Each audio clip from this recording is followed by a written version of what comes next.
Hey, how you doing? Welcome back. I hope you're doing well. Now, it essentially started being, when I was writing it, being about the word woke. And it morphed into something else. I will say that it got rather spicy. There are going to be plenty of superlatives in there. And towards the end, there's going to be a certain amount of vitriol. But I have no control over where these go. They go where my mind takes them. So with that, let us go into woke and what the hell it means. Because guess what? I'm still just a tad confused because I am that slow. So, the Oxford Dictionary traces the earliest, and there might have been, for decades earlier, blues songs that referred to the word woke or other writings. But according to the Oxford English Dictionary, the earliest usage of the term woke can be traced back to 1962 in a New York Times article by William Melvin Kelley.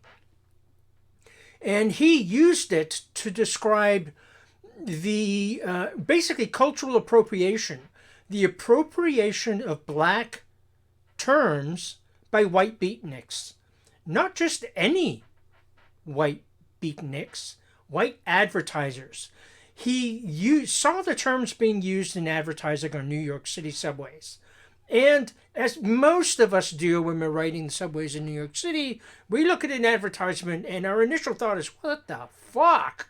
But he was very interested, intrigued, surprised at how these primarily white advertisers were appropriating black culture and completely getting it wrong.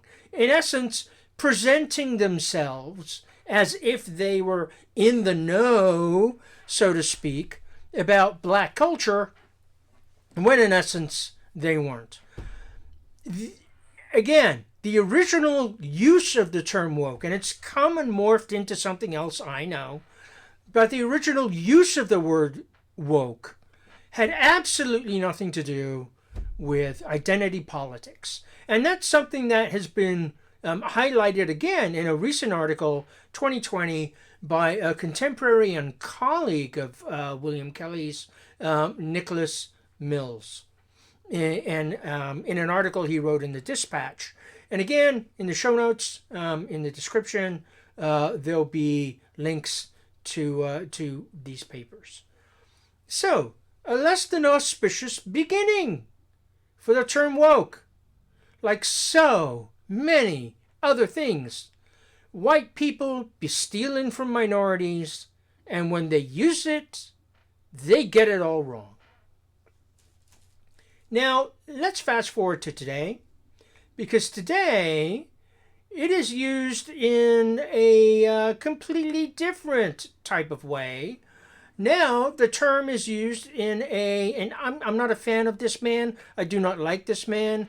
I think he has done more to propagate wedge issue politics than any other individual within the last 20 to 25 years. Of whom am I speaking? The Republican pollster troglodyte Frank Luntz, exceedingly successful at his job. What he does is he focus groups, workshops, develops terms that Republicans can use to go out, run campaigns on, that act as red meat, blood in the water things to activate and gin up their base to create fake things to get them angry and get them, because the angrier you are, the more fearful you are. It's a wonderful short-term motivator that gets you out to vote.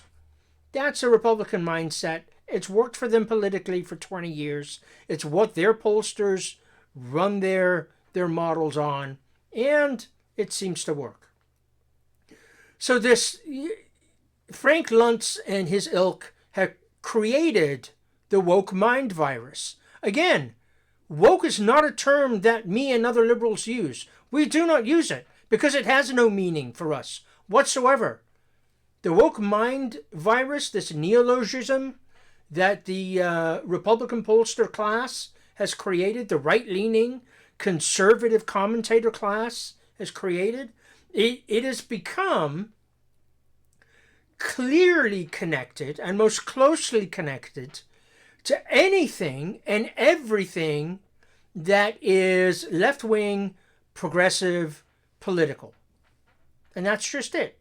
And let's just be perfectly clear about this. It's pejorative. It's meant to be insulting. If I called you a motherfucker, if I called you a cunt, I don't mean that in the nicest possible way. It's the same thing for woke. Woke is just another more palatable four-letter word that you can get away with saying without being censored on Fox. That's it. Now the woke mind virus, it had a field day. It kind of like bubbled up to the surface during COVID. And anything that threatened what was perceived as free speech during that time was seen as part of this evil woke agenda. And number one on that agenda from the people infected by the woke mind virus were these. The mask mandates during the pandemic. Remember this? I still have mine. I have a variety of Star Wars masks. Now, this was considered to be imposing upon your free speech rights, right? Freedom of speech. You're taking away my First Amendment rights. Railing against the machine. Can you hear me? Can you understand me? I can still speak. You fucking dunce moron. This has nothing to do with free speech. And don't give me that slippery slope crap that by requiring this, that means that they're going to come for your guns. Bite me. Okay, we're going to get into that again, this, and the more direct impact it had on me and my son a little later on, because I got words for you. Now, we can go into identity politics, and plenty of others have, but there are two issues that regarding this woke, supposed woke, anti-woke, I prefer the term asleep, woke, as opposed to asleep, agenda that I haven't seen talked about that much. It seems to me that when progressives say we shouldn't have gone woke as a way of explaining our collective ass whooping on November 5th, and yes, it was a slim margin, but yeah, we lost the presidency, we lost the 7 swing states, we lost the Senate, we lost the House. We got our collective asses whooped. When you say we shouldn't have gone woked and either directly or indirectly imply that whatever that you think that means, that's why we lost, one, you're fucking insane. And two, you're buying, drinking, bathing in, selling the woke Kool-Aid, baby. You're buying what the conservatives are selling. Their performative outrage. And oh my God, they love their performative outrage and wrapping themselves in the flag with their performative outrage. Remember, there is no woke. There is no agenda. There is no cabal of people like me going blah, blah, blah, blah, plotting the overthrow.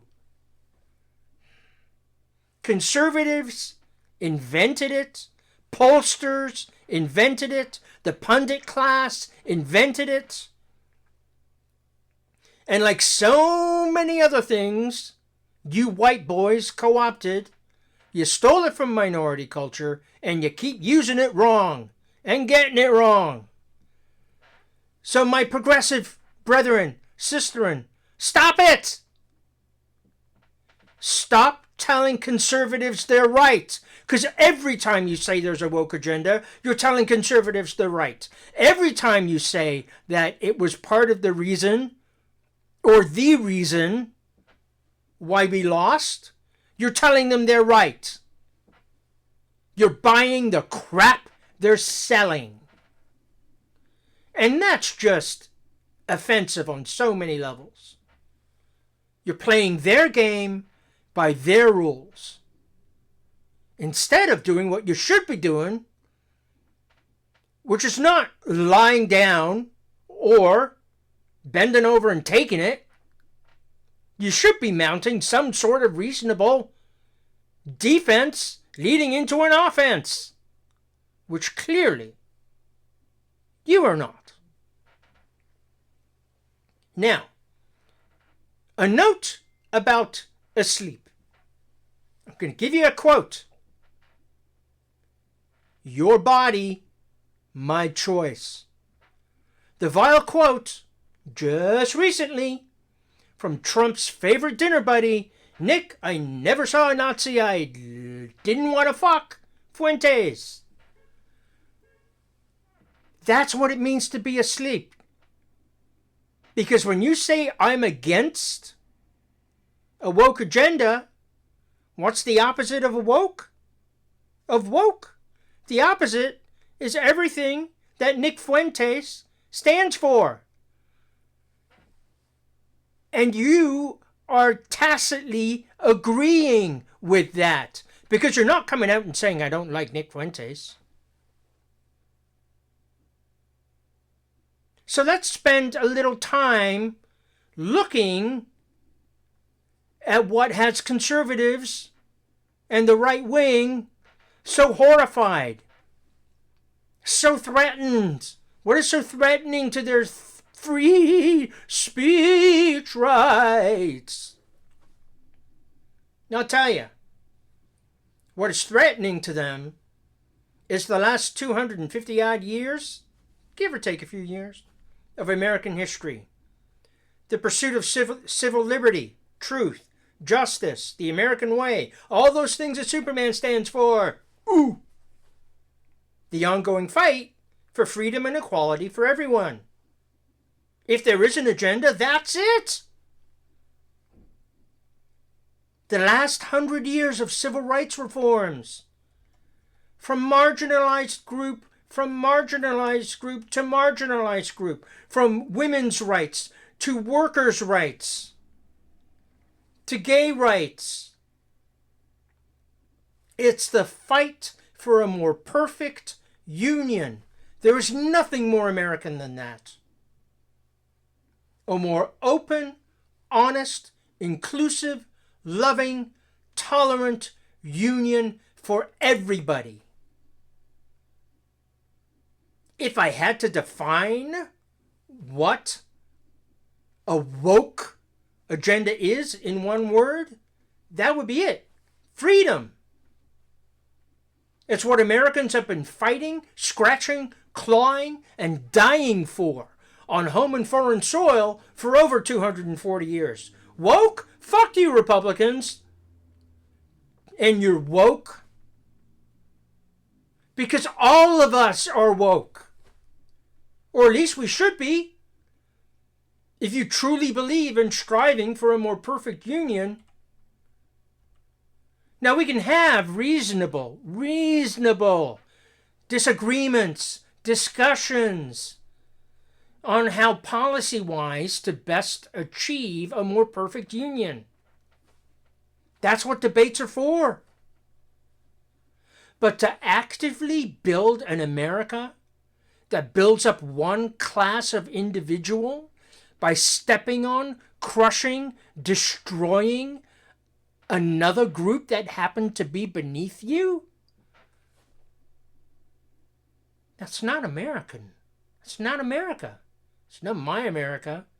Sure as hell it shouldn't be yours. It's about having a fair shot for everyone, playing by the same rules. Does that sound Pollyanna-ish? Maybe. But that's how it should be. It shouldn't be about rigging the system to work for the few by fucking over the many. And yet,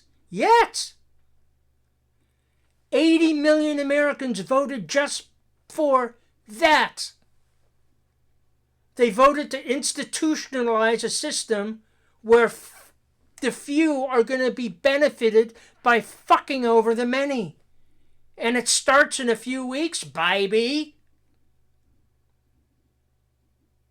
Now, to say that we Democrats have lost our proverbial way, yeah, that's a laughable understatement. We're lost.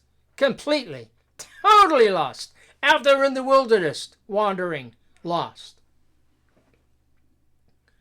But to say that's because of woke, when woke doesn't even exist, when the whole point of woke is the reason this country has gotten this far, when woke stands for everything that is good about this country and everything that America stands for and should be fighting for and that we Democrats should be fighting for?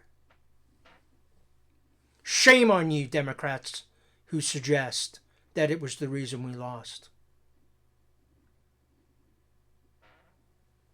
Now,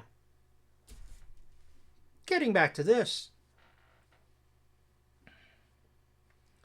To those of you who, like me, wore this, thereby protecting the lives of me and my young son, who are both type 1 diabetics, have compromised immune systems, and walk around the world every day, keeping an eye out for those idiots who don't cover their mouths when they cough or sneeze and have to worry about getting infected. Because an infection can lead to pneumonia, can lead to death. Because we have compromised immune systems. So for those of you who during COVID wore these and helped protect the lives of me and my son, thank you. I can never say enough thank yous. To those arrogant, self-centered pricks who played Russian roulette, not only with my life, but the life of my boy, which is unfor-fucking-givable, because for some reason that escapes me, your freedom mattered more than the life of my son. Fuck off to the ninth circle of hell, you fucking cunt. There. I've been waiting a long time to say that. Finally got it out of my system. And on that note, fare thee well. I love you. Ciao for now.